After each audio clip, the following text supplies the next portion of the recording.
दोस्तों, video start करने से पहले मेरी आप सबसे एक छोटी सी रिक्वेस्ट है कि इस वीडियो को लाइक कर दे। आप सब में से ऐसे बहुत से लोग हैं जो हमारी वीडियो को तो एंजॉय करते हैं मगर उन्होंने अभी तक हमारे चैनल को सब्सक्राइब नहीं किया। तो आप सबसे एक रिक्वेस्ट है कि हमारे चैनल को सब्सक्राइब करें और इस वीडियो को लाइक कर दिया करें। एक छोटे से शहर में एक नीता नाम की लड़की रहती थी। वो दिखने में बड़ी ही सुंदर थी। जहाँ कहीं से भी वो निकल जाती थी, आसपास के लोग उसे देखते ही रह जाते थे। वो अमीर अमीर लड़कों को फंसाकर उनकी प्रॉपर्टी अपने नाम करवा लेती थी। एक दिन की बात है, नीता अपने घर से कहीं जा रही होती है। तभी रास्ते में उसकी मुलाकात एक आदमी से होती है। वो दिखने में बहुत बड़े घर का लगता है और उसके पास एक महंगी कार होती है। नीता उस लड़के को देखकर सोचती है, लगता है ये लड़का बहुत ही अमीर है। इसको तो अपने जाल में फंसाना ही पड़ेगा। फिर वो लड़के से बातें करने की कोशिश करती है। आपका नाम क्या है? मेरा नाम सुनील है और यहाँ पास ही में मेरा घर है। ओह, तो आप यहाँ अकेले रहते हैं? जी, मैं यहाँ अकेला ही रहता हूँ। मेरा यहाँ कोई भी नहीं है। ओह सॉरी, मुझे पता नहीं था। कोई बात नहीं। वैसे आप कहाँ पे रहती हैं और आपके घर में कौन कौन है? मैं यहाँ पास ही में रहती हूँ और कुछ ही दिन पहले मेरे पति की मौत हो गई। नीता सुनील को अपने पति की मौत के बारे में बताकर रोने लगती है। सुनील नीता को चुप कराने लगता है।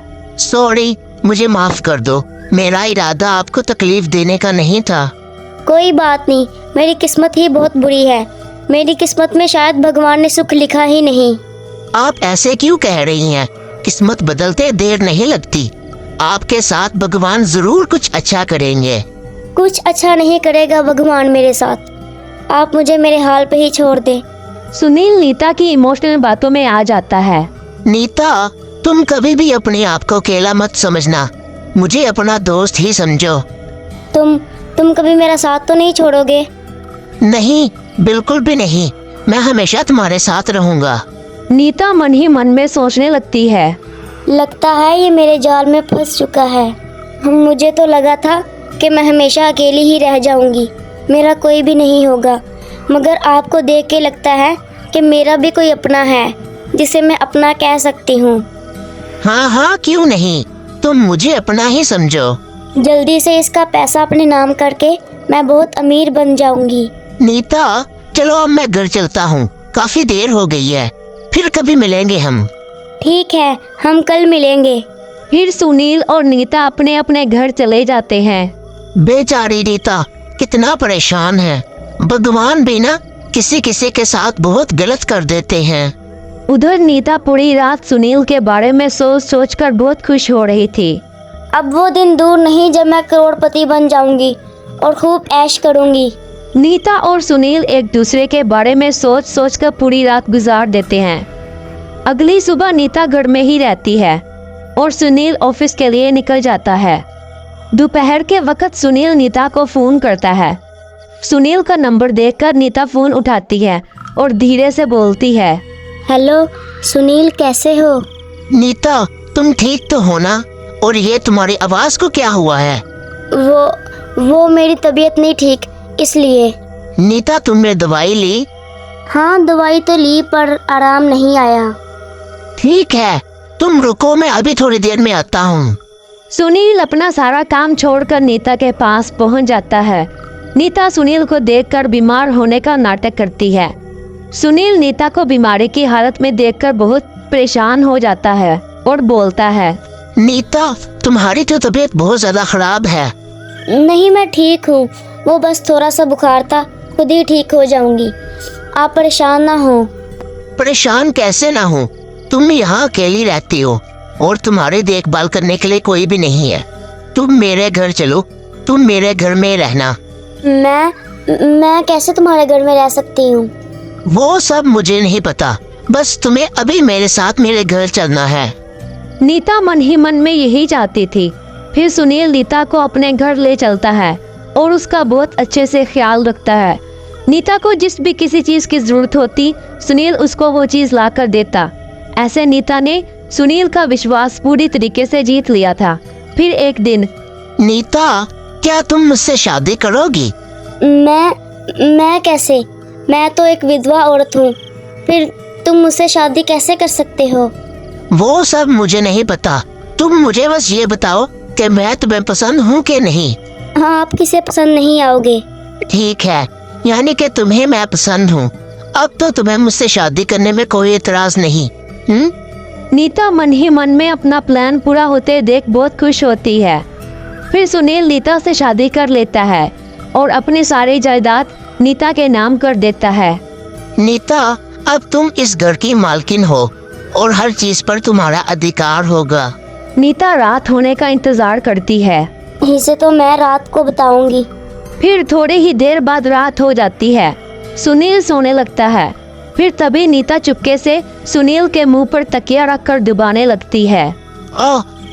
नीता, ये तुम क्या कर रही हो? तुम मुझे मार क्यों रही हो? मैंने तो तुमसे पैसों के लिए शादी की थी। मुझे तुमसे कोई लेना देना नहीं है। तुम्हें जो चाहिए था मैंने तुम्हें दे तो दिया। अब तुम्हें क्या चाहिए? छोड़ दो मुझे मत मारो। मेरा दम घुट रहा है। लेकिन नीता सुनील की एक नहीं सुनती और उसे मारकर घर के पास ही गार्डन में दफन कर देती हैं। फिर सुनील एक भूत बन जाता है। नील को मारने के बाद नीता अपने कमरे में चली जाती है और जोर जोर से हंसने लगती है। हाँ, इसको तो मैंने मार दिया। अब ये सारी जायदाद मेरी और मैं इस घर की मालकिन। अब कल मैं अपना अगला शिकार करूंगी। थोड़ी ही देर में नीता को नींद आ जाती है और वो सो जाती है। भूत नीता की सारी बातें सुन रहा होता है। तुमने जो मेरे साथ किया, मैं तुम्हें वो किसी और के साथ नहीं करने दूंगा। तुम्हें तो मैं ऐसा मजा चखाऊंगा कि तुम जिंदगी भर याद रखोगी। फिर भूत नीता के कमरे में चला जाता है और नीता के बालों में हाथ फेरने लगता है। हाथ फेरने की वजह से नीता उठ जाती है। मुझे ऐसा क्यों लग रहा है कि यहाँ पे कोई है? शायद ये मेरा वहम हो। इस वक्त यहाँ कौन हो सकता है? फिर नीता दोबारा सो जाती है। नीता के सोते ही भूत नीता को खून से रंग देता है। सुबह जब नीता अपने आप को खून में सना देखती है तो वो बहुत घबरा जाती है। खून? ये खून कहाँ से आया? यहाँ पर तो कोई है भी नहीं। तो ये खून कैसे आया? ये किसका काम हो सकता है? भूत नीता को ऐसे परेशान देखकर बहुत खुश होता है। नीता का खून की वजह से बहुत ही बुरा हाल होता है, लेकिन फिर भी वो हिम्मत करके अपने काम पे लग जाती है। वो अपना अगला शिकार ढूंढने के लिए निकल चलती है। फिर वो एक होटल में पहुंच जाती है जहां उसकी मुलाकात एक बहुत ही बड़े बिजनेसमैन से होती है। नीता बातों ही बातों में उस बिजनेसमैन से उसका काम और उसका नाम पूछती है। मेरा नाम सतीश है और मेरी बहुत ही बड़ी कंपनी है। मैं सही, आपका क्या नाम है? मेरा नाम नीता है। नीता उस बिजनेसमैन को अपनी बातों में फंसा लेती है। फिर वो आदमी नीता को अपने घर चलने के लिए कहता है। नीता, आज तुम मेरे साथ मेरे घर चलो। नीता को तो इसी चीज का इंतजार था। फिर वो सतीश के साथ उसके घर चली जाती है। सतीश इसके लिए जूस लेकर आता है। फिर नीता चालाकी से सतीश के गिलास में जहर डाल देती है। पास खड़ा हुआ भूत ये सब देख रहा था। तुमने जो मेरे साथ किया है, मैं तुम्हें वो किसी और के साथ नहीं करने दूंगा। मैं तुम्हें सतीश की जान नहीं लेने दूंगा। फिर वो दोनों जूस पी लेते हैं। जूस पीने के बाद नीता हंसने लगती है। नीता, तुम हंस क्यों रही हो? अभी कुछ ही देर में आपको पता चल जाएगा। पता उसे नहीं, पता तो तुम्हें चलेगा। फिर वो भूत उन दोनों के सामने आ जाता है। ये तुम क्या कह रहे हो और तुम कौन हो? फिर भूत सारी बात बिजनेसमैन को बताता है। यानी ये मुझे भी तुम्हारी तरह मारना चाहती है? हाँ, मैं तुम्हें मारना चाहती हूँ। ये जो तुमने कोल्ड ड्रिंक पी है, इसमें मैंने जहर मिलाया है। ये तुम्हारी गलत फहमी है। मरेगा सतीश नहीं, मरोगी तो तुम। फिर नीता की जहर की वजह से मौत हो जाती है। तुम्हारा शुक्रिया, तुमने मेरी जान बचाई। चलो दोस्त, अब मैं चलता हूँ। मेरे जाने का वक्त आ गया है। भूत को इंसान की जान बचाने की वजह से उसको मुक्ति मिल जाती है।